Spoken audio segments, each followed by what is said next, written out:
Darvin, when you guys go, I think it's like 56% at the free throw line, something along those lines, just how tough is it, especially when you're trying to make a comeback attempt in that fourth quarter? You definitely need to step up and make your free throws. But even before you get to that, like I just told the team after the game, we got to figure out, how to give more resistance defensively, for those first and third quarters. You start out, you're trying to build a foundation for the game on that side of the ball, which if you're good on that side of the ball, it can carry you through, some bad or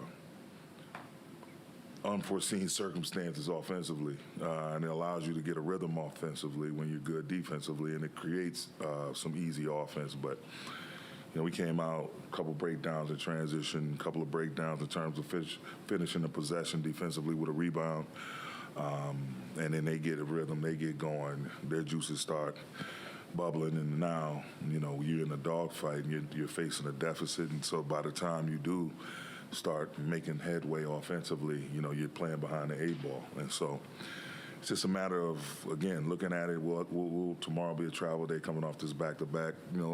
Unfortunate circumstances with the travel as usual. It's been like that all year, though. Having a back-to-back, no AD, it's different circumstances that you can use them as excuses, or you can say, hey, the whole league goes through it.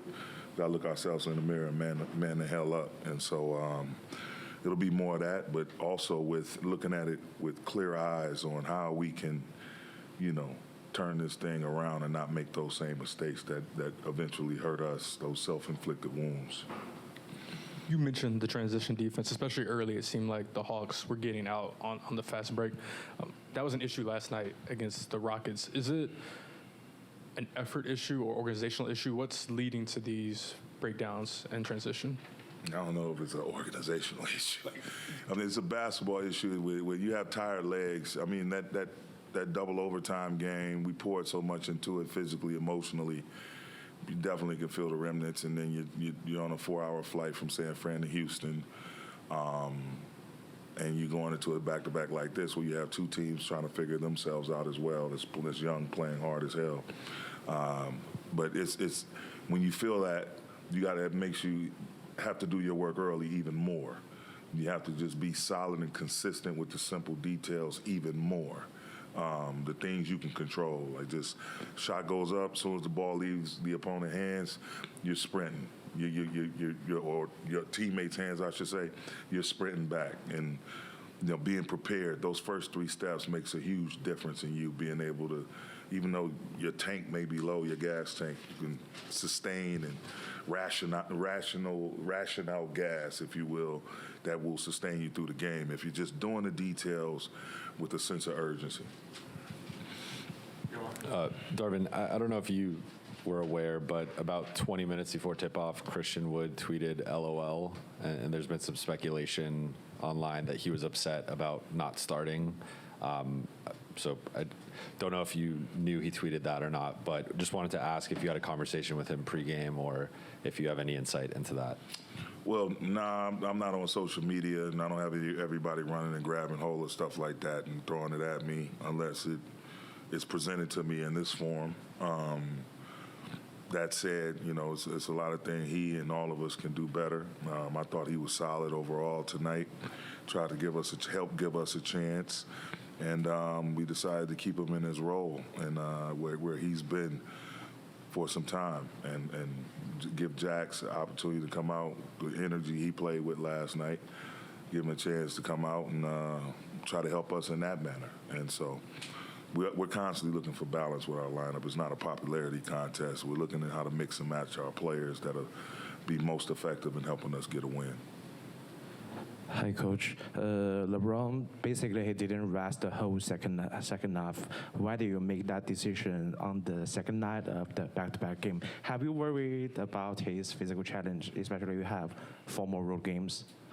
Yeah, we have. There's time built in there where we'll get rest, and when that, again, to the original point made, when you don't do the details and you face a deficit, you have to push your big dogs further than what you want to push them in the first place. You have to go outside of the box, outside of the predetermined plan of action, and so Our guys will look at him, our medical team, starting with Mike Mencius, we'll take a look at him, make sure he's good, but he's a competitor as well.